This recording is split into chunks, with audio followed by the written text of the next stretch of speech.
What follows is part of a short chronological series on African and African American history. The educational system in the United States does not always offer a balanced history of Africa, which is important to our understanding of history and culture in New World communities. Africa is the birthplace of humanity from which hundreds of civilizations emerged. It is a continent of more than 50 countries, and home to thousands of languages and cultures. Africans lived in complex societies, from small villages to large bustling cities, that contained universities, mosques, and libraries. Some of the world's most advanced agricultural, scientific, engineering, mining, metallurgy, and medical techniques were developed in Africa long before they appeared elsewhere. The great civilizations that flourished in Africa included Egypt, Kush, Axum, Mali and Great Zimbabwe.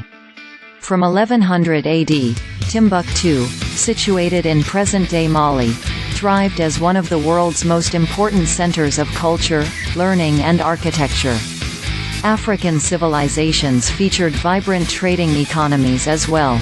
Despite this significant history, many American school children matriculate through our educational system with little knowledge of the African past and its significance to world history.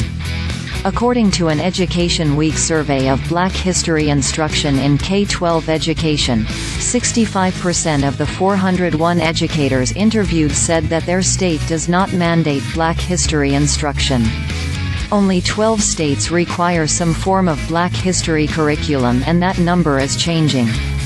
African people show up exclusively as enslaved transports to the Americas via the transatlantic slave trade.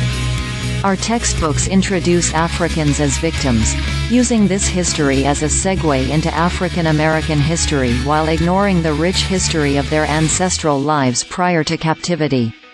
As a professor of African American history, who spent years studying the African past and its influence on world culture and history, I often choose to begin my classes with a simple statement: Africans were free before they were enslaved. For some, this is not an epiphany. Others, however, are forced to confront a new reality that goes far beyond the idea that people of African descent were enslaved and received their freedom in the 19th century.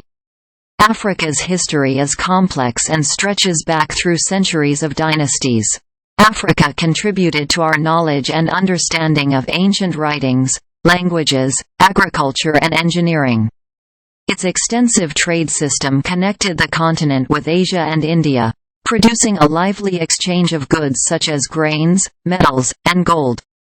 Institutions of higher learning such as the University of Timbuktu served as arenas for scholars to share their knowledge with people from all over the world.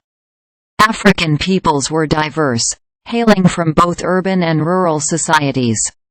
Their leaders, including Mansa Musa, who led a pilgrimage to Mecca in 1324, were some of the wealthiest in world history.